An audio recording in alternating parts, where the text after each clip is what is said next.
It's something of an intergovernmental stalemate. This week, Calgary's City Council declined to give its opinion on what should happen to the only supervised drug consumption site in the city, saying it's a provincial responsibility. But the province says it doesn't want to make any moves without input from the city. In the middle are Calgarians on both sides of the issue. Some rallied to support the facility earlier this week, while others want it moved, citing concerns about public safety, crime, and disorder. Dan Williams is Alberta's Minister for Mental Health and Addiction. We reached him in Red Deer. Minister, I know you've had a chance to visit the safe consumption site at the Sheldon Chumir Health Centre. Do you believe it should be shut down? Well, that's a question that I want to get input from. So I'm open to all options right now. As you know, the city of Red Deer, just north of Calgary, voted in a motion of their council member to remove the drug consumption site that they have and instead replace it with recovery-oriented care. So that means things like paramedics that are trained with naloxone kits.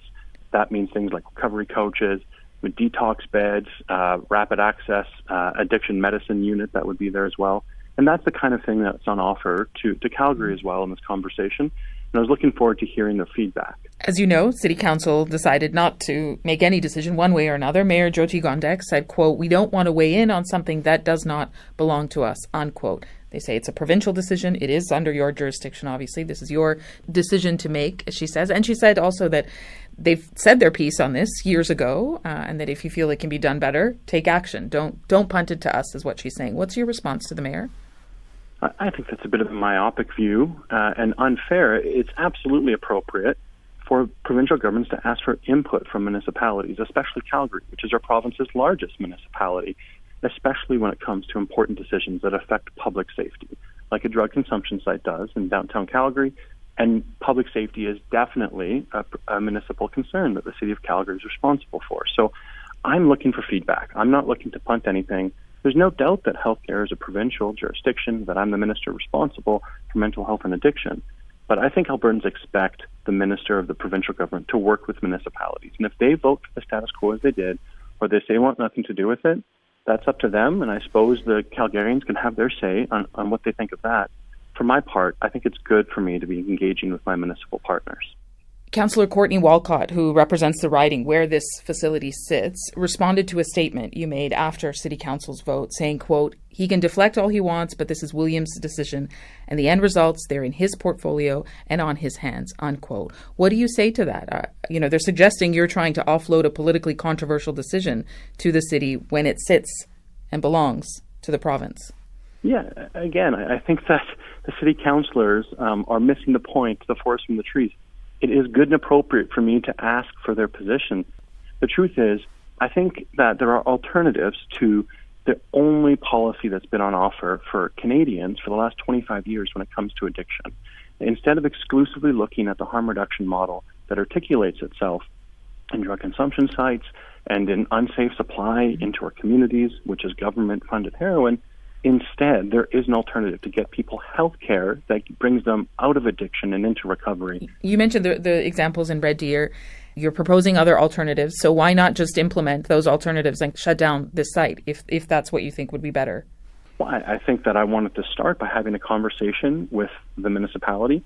If they're saying that they have no say in this and no interest and no skin in the game whatsoever, I suppose that's up to them to say. I'm going to be looking at options going forward. As of right now, the drug consumption site is there, and my plan is to evaluate going forward, as we have to constantly do with all the services. I want to hear from them. They do have an important interest. I'm not telling them they're the only actors. Mm-hmm. I'm not telling them that they're their final voice. But I am saying that their voice matters. I think it's pretty reasonable and fair for a provincial government to ask that of municipalities. There was a local poll about this site in particular, and 52% of Calgarians polled by Maru Public Opinion said they want it shut down. 48%, though, said keep it open. Shows you how divisive this issue is. Certainly you're familiar with that. There are many business owners and Calgarians concerned about the site, but others who say that if you think that this is going to change the problems or make it better, what business owners are complaining about, it's actually going to make things much worse. I wonder, Minister, what your message is to people on either side of this issue who just want a clear path forward and a decision to be made. Well, I think all citizens in the city of Calgary and across Alberta are starting to see an alternative of the Alberta recovery model. I think 15 years ago, we didn't know what else we could do when it came to addiction. And so we trusted what the academics were saying and the activists, and they said to invest more heavily in exclusively one policy.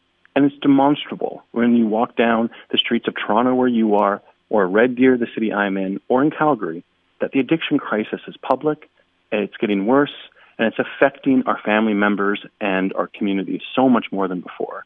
And Alberta is saying we need to do something different. And instead of simply facilitating addiction indefinitely, Alberta is proposing healthcare that tries to bring people into recovery, healthcare that heals individuals from the disease of addiction, because there's only two options when it comes to the outcome of an addiction, especially when you talk about those that have found themselves on the street. It either ends, given enough time, in pain and misery and death. It ends in treatment and recovery, and a second lease on life to be a brother or a mother again. There is another way. It's hopeful and it's compassionate.